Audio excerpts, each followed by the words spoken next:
think it's time to blow this scene. Get everybody in the stuff together. Okay, 3, 2, 1, let's jam.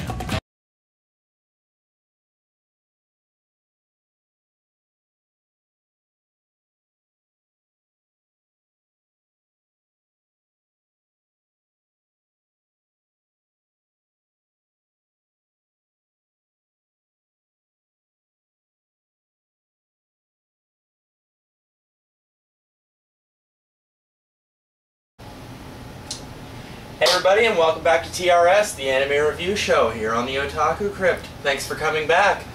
Alright, this week we are reviewing a classic and all-around great anime, Cowboy Bebop. Now, the world of anime has a constantly evolving top 10, and with the exception of Evangelion, maybe, Cowboy Bebop is always right there at the top, and for good reason, and I'm about to tell you why. Cowboy Bebop came out in 1998 and was released by Sunrise Studios, makers of many great classic animes of the time. Its original concept is by Hajime Yadate, who we all know his work whether we know the name or not, because he is one of the masterminds behind every Gundam from 1979 to today. He's also worked on classic shows like Escaflowne, The Big O, Infinite Revias, and more recently shows like Witch Hunter Robin and Mahime. The director of the series is Shinichiro Watanabe, who also has many large titles to his name, more recently including the much-awaited Macross remake, Macross Plus. Also worked on the Animatrix in the shorts A Kid's Story and A Detective Story. Now, Cowboy Bebop is a perfect example of what he does with his series in blending genres.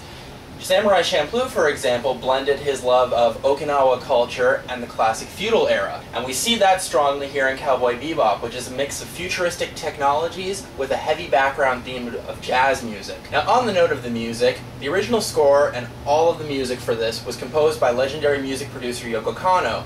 Now, jazz is used as a theme not only in the music, but also as a plot device, as you see in one episode focuses around a kid who is very good at playing the harmonica. And with her resume of great anime series under her belt, such as Ghost in the Shell and Escaflowne, you know the music is going to be top-notch. Now, the show features some very interesting and diverse characters who are carried by their voice actors. Our main character, Spike Spiegel, is played by Stephen J. Bloom, who in my heart will always be known for playing Vincent Valentine in Final Fantasy VII, Advent Children, as well as in Dirge Cerberus.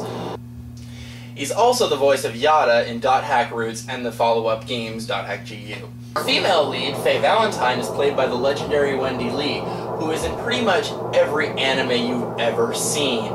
The supporting role of Jet Black is played by Bo Billingsley, a name you may not know by heart, but you definitely know his voice. Cowboy Bebop takes place in 2071, and the solar system is connected by a series of hyperspace warp gates.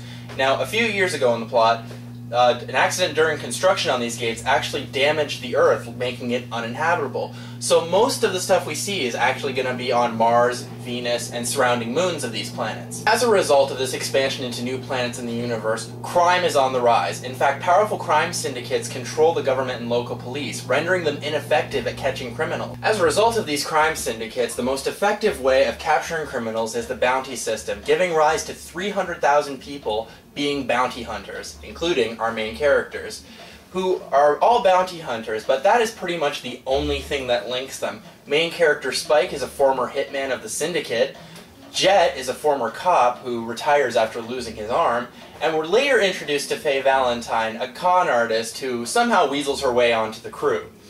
We're also joined later by Edward, who is by far the comic relief of this series. Edward is a 12-year-old girl who's known as Radical Ed. Now, things about her that are weird. 1, she's insane, and it's wonderful. 2, her name is Edward. Yes, her name is Edward. She named herself. People from Earth are weird, apparently.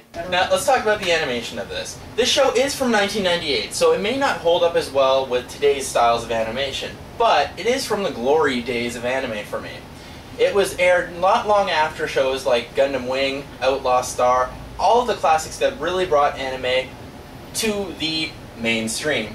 And combined with the fact that it has a background of jazz music, I think it works really well. Kind of grainy animation with, you know, a style of music that's known to not have melody. Now, the first part of the series is going to be told as pretty much an individual story with each episode, usually pertaining to a different bounty. But around the 5th episode, we're going to be introduced to more of everybody's past, Spike's being the driving force behind the plot. and we are introduced to probably one of the most badass villains in any anime. In fact, he's known simply as Vicious. The theme of bounty hunting, you know you're going to get some great action sequences. You're going to see tons of great martial arts from Spike. There's also lots and lots of shootouts if you love your bullets flying everywhere. And we even get some great interstellar aircraft battles happening, as each of the characters has their own personal spacecraft. My personal favorite being Spike's, which is called the Swordfish. And they're just awesome because, yes, it is like a fighter jet, but they sit in it and handle it like a motorcycle, really giving credence to the whole Wild West bounty hunter theme. Now, my final recommendation on this one, as you can probably tell from my tone, I love this show. It is one of the animes that made me an anime fan.